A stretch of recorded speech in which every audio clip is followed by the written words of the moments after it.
Welcome to Time of Death. This video is for informational purposes and in no way meant to glorify or condone violence. In today's video, we'll be discussing the murders of Omar Reed and Jermaine Fields. Both were shot and killed on Thursday, April 13, 2000 in the 1100 block of Browning Boulevard in Exposition Park.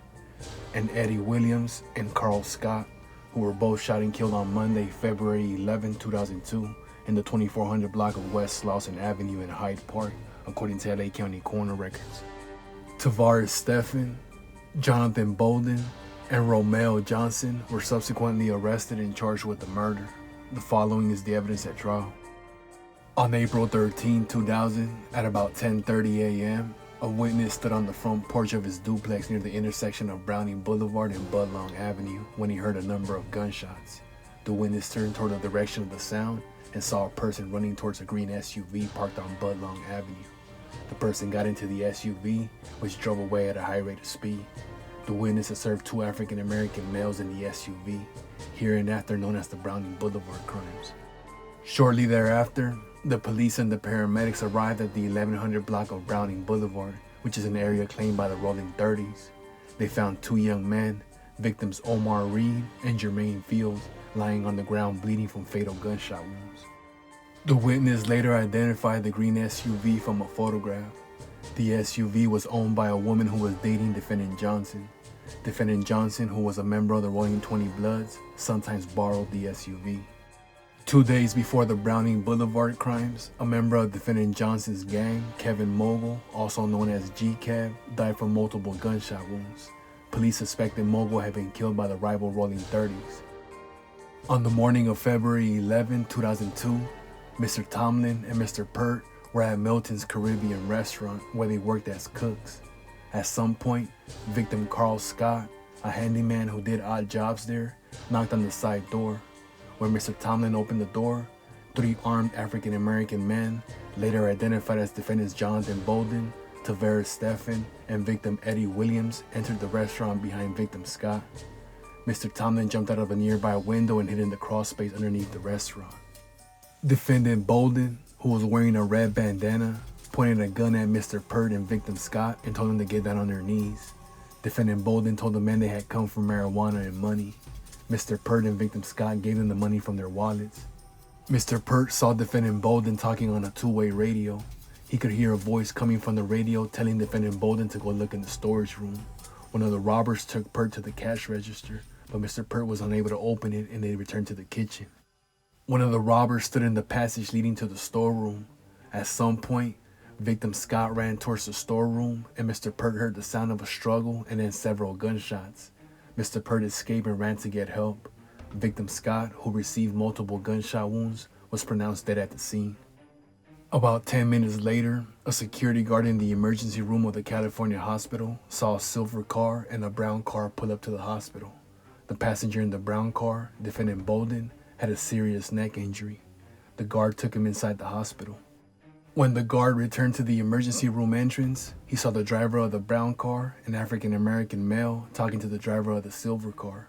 The driver of the brown car then got back into his vehicle and drove away. The driver of the silver car told the guard that the passenger in his car, victim Williams, had been shot. Eddie Williams was pronounced dead on arrival. The driver of the silver car, defendant Stephan, was arrested.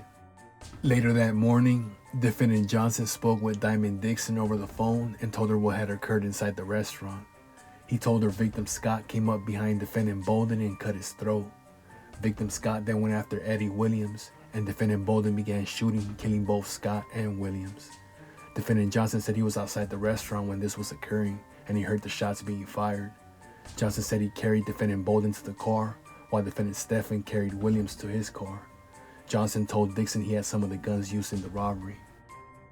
When police arrested defendant Johnson on September 16, 2002, they asked him about the Browning Boulevard crimes and the Milton's restaurant crimes.